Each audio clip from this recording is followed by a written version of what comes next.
Analyse du 19 septembre. Let's fucking go. Bon. Là, on a notre support. Ensuite, là, ici, on a notre résistance. C'est ça les deux niveaux à surveiller par rapport à Bitcoin. Bon. La nouvelle du jour, c'est je suis bullish. Ah. C'est ça la nouvelle de la journée. C'est-à-dire que hier, j'ai repris toutes mes positions que j'avais clôturées le 2 août. Pardon. Le 2 août. Ben, hier, j'ai repris toutes mes positions sur le marché. Ah. Après, par rapport à ça, il y a un niveau qu'il faut surveiller au-dessus, c'est le niveau des 70 000. On va mettre en blanc. Pardon. C'est ça les niveaux à surveiller par rapport à Bitcoin. Maintenant, comme on n'a pas testé notre support, on a cassé notre support, ensuite on est venu dans cette zone, c'est-à-dire qu'on a comblé les gaps qu'il y avait au-dessus. Donc il y a des probabilités qu'à un moment donné, on vienne tester, combler les gaps et tester notre support. Mais il y a des fortes probabilités qu'on aille d'abord à la hausse, tester le niveau des 70 000 avant de retracer le mouvement, combler les gaps, tester notre support et commencer notre tendance haussière. Il y a des probabilités qu'on fasse ce chemin-là. Bon, bien sûr, il ne faut pas qu'on casse sous ce niveau-là. Ça, c'est ce qu'on veut pas voir. Après, tout ce qui se passe au-dessus, ouais, c'est la confirmation de notre tendance haussière à long terme. Pour une fois qu'on reste sur du daily, donc tous ceux qui sont en investissement, ceux qui sont en swing trading, position trading, ben, il y a des opportunités à saisir sur le marché.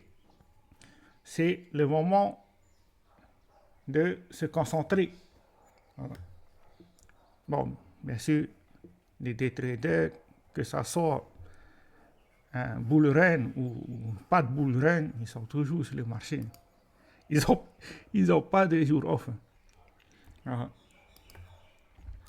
Après, il y a des altcoins qui sont intéressants pour le moment.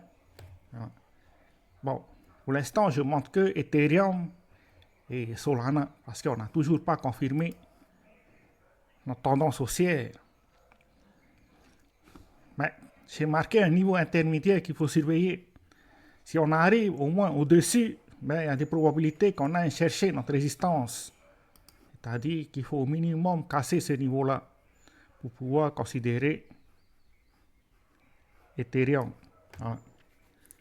Après, ça doit être pareil pour Solana. Voilà. J'ai déjà marqué un niveau intermédiaire à surveiller. D'ailleurs, le marché s'est arrêté à pile à cet endroit. Donc, il faut au moins que Solana arrive à casser ce niveau-là pour pouvoir aller chercher notre résistance. C'est le niveau le plus important. Donc, si on casse au-dessus, ouais, il y a des opportunités à saisir sur Solana. Après, en bourse, on a clôturé en doji. On a fait un gap haussier, c'est-à-dire que hier, on a clôturé à la baisse. On a fait un gap haussier ce matin, puis on a clôturé en doji. Bon, la bonne nouvelle, c'est que c'est un nouveau point haut. Si on vient en weekly, on va voir le point haut. Voilà. C'est ça la bonne nouvelle. Maintenant, il faut que demain, on confirme la clôture au-dessus de notre résistance. Et si on peut ne pas avoir de mèche. C'est-à-dire que si le corps de la bougie est plus long que les mèches, donc c'est une bonne nouvelle, surtout par rapport à la mèche qui se trouve au-dessus. Après, on va voir vite fait. Bon, ce qui est intéressant, c'est que le Nasdaq n'a toujours pas confirmé sa tendance haussière. Mais bon, il y a des probabilités que ça arrive à cause du contexte qu'on a actuellement sur le marché.